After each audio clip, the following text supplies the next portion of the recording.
For sporting clay shooters, the British Open is the big one. The one they would all love to win.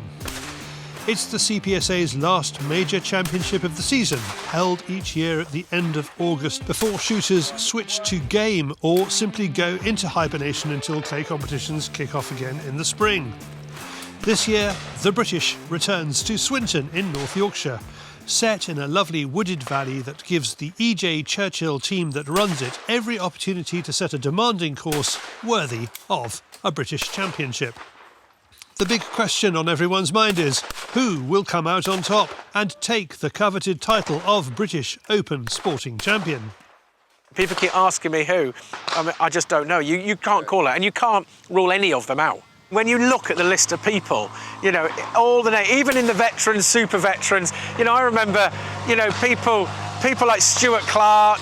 You know, I remember watching Stuart as a lad, you know what I mean, when he was on fire, and you've obviously got George in it, you know, Mark Windsor, and then you've got these youngsters, Billy Greenwood coming through, he's on fire, isn't he? You know, they're all right up there. So there's just so many good shots. It really is. Folds is there. It's great to see them all, and it just shows the cream sort of comes to the top, doesn't it? More than just a clay competition, the event has a festival vibe about it, with flags and banners, sponsors' marquees, food and drink, and more.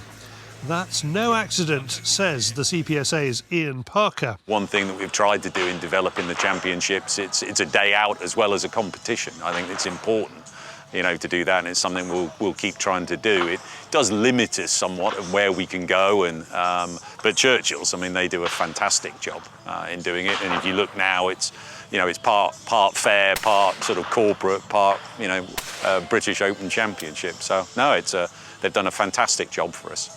We were in the pub the other night having beers, and every table was full of shooters and staying. The atmosphere has been fantastic. It's yeah, really proud of it, and just delighted for all the competitors, and just a big thank you to everybody involved to make it happen, because these things, they certainly take some putting on, and it's the end of a very busy season for us, so it's been exciting. Nearly 1,000 competitors are booked in to shoot the 120 target qualifier over 4 days. Each day, the top shots in each class and category qualify to go through to Saturday's final, a brand new 75-bird course that will decide who joins the 6-man super final for the title. The English is first past the post, and the British we've kept in this format. Personally, I like this format.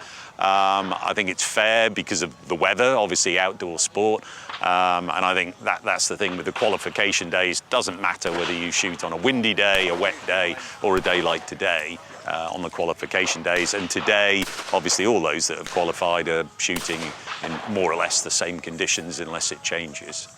So I like this format, and obviously it culminates in a super final, which is always good to watch, and you get the top 6. And it always seems to throw up in the time I've been doing it, the last 6 years now.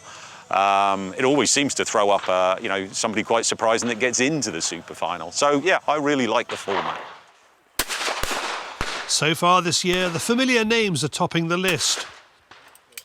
On day 1, George Digweed shoots an impressive 110 out of 120, leading the field until Martin Myers tops his score with 113. Day 2, and Phil Gray and John Lee both shoot 110 to join Saturday's finalists. On day 3, Browning shooter Nick Hendrick puts in not one, but 2 impressive performances. He leads the field for most of the day with 108, and also shoots the top score of 95 out of 100 on the British Open sportrap, which is running alongside the Sporting. Day 4, and Billy Bourne sweeps in with his Maruku MK38 trap gun and puts the proverbial cat among the pigeons, equalling Nick Hendrick's score on the sportrap and qualifying for the Sporting final with 111 out of 120.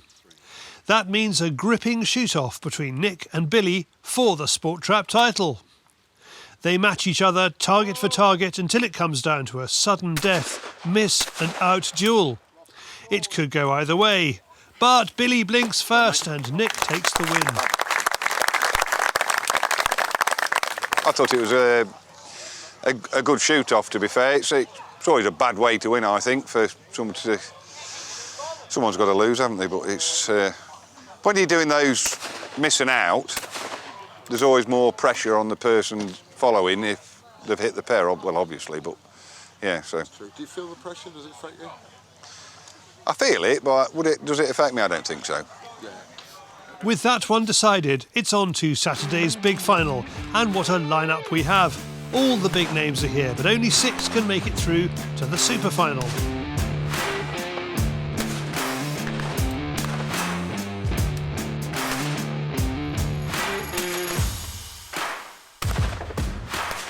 It takes a shoot-off to separate the contenders for the last place, with 6 shooters tied on 66 out of 75. Mark Windsor makes it through, and the 6 finalists line up in front of an eager crowd.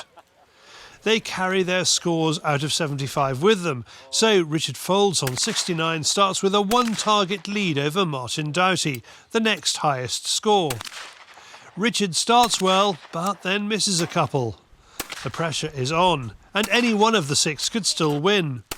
At the last stand, Richard still holds the lead, so he is last to shoot. He misses just 1 on the pairs. Then there's a seemingly impossible single. With full use of the gun, no one has hit it yet. Richard takes a deep breath and calls for the target.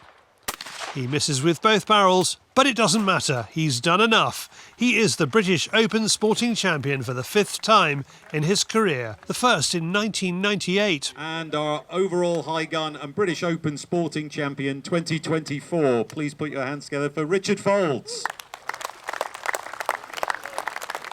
He collects a gun from sponsor Browning, as well as the historic Daily Telegraph trophy. Won it once, twice before, I believe. 5th time, I think this one is. Yeah. Does it still mean as much? Absolutely. Yeah, you know, it's the one everybody wants to win. It's the last major of the year, and everyone was here to try and win it. You know, to be honest, I didn't expect to come here and win it, but I'm absolutely delighted. For the full scores, see the CPSA website linked below. And for more about Browning and Maruku guns, go to browning.eu.